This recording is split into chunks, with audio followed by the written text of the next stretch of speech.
ओम। आप सभी को मेरा नमस्कार। स्वागत है योगा एवरीडे के चैनल पर। तो आइए 7 सबसे प्रभावशाली प्राणायामों की श्रृंखला में आज भ्रामरी प्राणायाम की विधि, लाभ और सावधानियों को विस्तार पूर्वक जानने का प्रयास करते हैं। भ्रामरी प्राणायाम का नाम भ्रमर शब्द से लिया गया है, जिसका भारतीय भाषा में अर्थ मधुमक्खी होता है। भ्रामरी प्राणायाम की मुख्य क्रिया एक ध्वनि है, जो भौरे या मधुमक्खी के गुनगुनाने जैसी होती है। यह योग और ध्यान की एक विधि है। यह प्राणायाम दिमाग को तुरंत शांत करने के लिए बहुत प्रभावशाली श्वसन प्राणायाम है। यह प्राणायाम विशेष रूप से मस्तिष्क और माथे के आसपास की तंत्रिकाओं को शांत करता है और उन्हें विश्राम देता है। भ्रामरी प्राणायाम के अभ्यास के दौरान आपके द्वारा उत्पन्न होने वाली हल्की गुनगुनाहट पैरासिम्पैथेटिक तंत्रिका तंत्र को उत्तेजित करती है, जो विश्राम और पाचन क्रिया में मदद करती है। इसलिए आप तनाव, चिंता और मानसिक चंचलता को लगभग तुरंत कम कर पाते हैं। भ्रामरी प्राणायाम को करने के कई स्वास्थ्य संबंधी फायदे हैं और इसका अभ्यास कोई भी कहीं भी कर सकता है। अनुलोम विलोम प्राणायाम के बाद ही भ्रामरी प्राणायाम करना चाहिए। चलिए जानते हैं भ्रामरी प्राणायाम के अभ्यास का तरीका। पद्मासन या सुखासन या किसी भी आरामदायक स्थिति में बैठें। अपनी आंखें बंद करें और अपने मन और शरीर को शांत करने के लिए कुछ गहरी सांसें लें। आप केवल अपनी सांसों पर ध्यान केंद्रित करें। उसके बाद अपने अंगूठे का उपयोग करके अपने कान की नली के पास ठीक ऊपर की उपास्थि यानी नरम हड्डी को दबाकर अपने कानों को धीरे से बंद कर लें। अब अपनी तर्जनी उंगलियों को हल्के से माथे पर रखें और बाकी 3 उंगलियों को अपनी बंद आंख पर रखें और छोटी उंगली को अपनी नाक के नीचे रखें। गुंजन ध्वनि में ओम का उच्चारण होना चाहिए तथा चेहरे, आंख, नाक के अंदरूनी भाग में कंपन का प्रभाव होना चाहिए।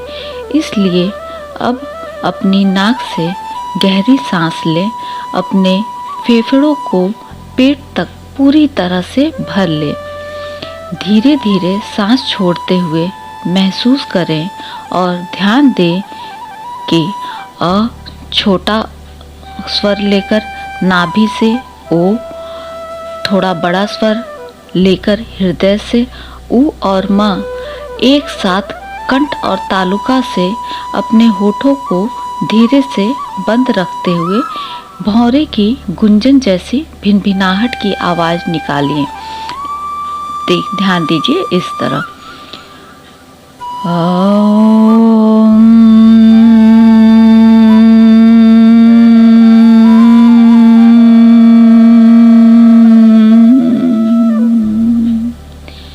यह आवाज स्थिर और लगातार लयबद्ध होनी चाहिए। अपने सिर के भीतर ध्वनि के कंपन पर ध्यान केंद्रित करें। विशेष रूप से अपने कानों और माथे के आसपास प्रत्येक सांस छोड़ने के बाद एक और गहरी सांस लें और भौरे की गुंजन करते हुए सांस छोड़ने की प्रक्रिया को दोहराएं। शुरू में इसका अभ्यास 3 से 4 चक्रों तक करें। उसके बाद इसका अभ्यास 5 से 10 चक्रों तक कर सकते हैं। अंतिम सांस छोड़ने के बाद अपने हाथों को अपने कानों और आँखों से हटा लें। कुछ क्षण चुपचाप बैठें और अपने मन और शरीर में शांति और स्थिरता का आनंद लें। यदि चाहे तो अपनी दोनों हथेलियों को हल्के से आपस में रगड़कर हल्की गर्माहट के साथ अपनी आँखों को हथेलियों से हल्के से ढक लें। अपने मन और शरीर में शांति और स्थिरता का आनंद लेते रहें।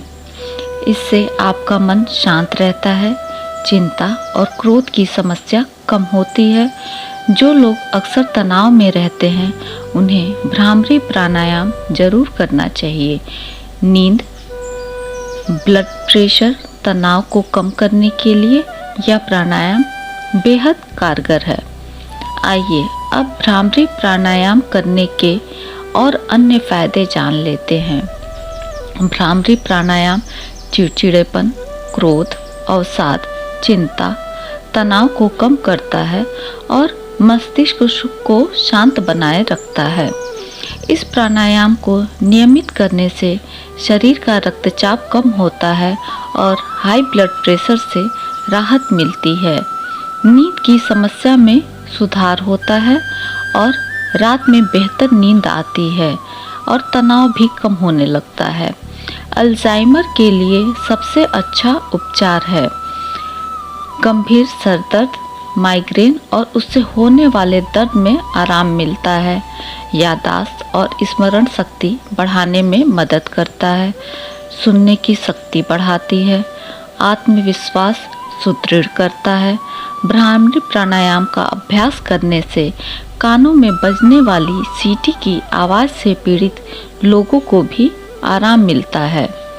गर्भावस्था के दौरान भ्रामरी प्राणायाम अंतःस्रावी तंत्रिका तंत्र को सक्रिय करने में मदद करता है, जिससे प्रसव में मदद मिलता है और जोखिम भी कम होता है। लेकिन इसका अभ्यास किसी प्रशिक्षक की देखरेख और अपने डॉक्टर की सलाह पर सावधानी पूर्वक ही करें। अब जान लेते हैं भ्रामरी प्राणायाम किसे नहीं करना चाहिए। गर्भवती महिलाओं के अलावा जिन लोगों को कान में संक्रमण या कान में जलन, सीने में दर्द, हाई ब्लड प्रेशर या मिर्गी जैसी समस्या होती है, उन्हें भ्रामरी प्राणायाम नहीं करना चाहिए। आज का सुविचार: मनुष्य अपने विचारों से निर्मित प्राणी है। वह जो सोचता है वही बनता है। यदि योग को लेकर कोई सवाल और सुझाव है तो कृपया कमेंट बॉक्स में अवश्य दें।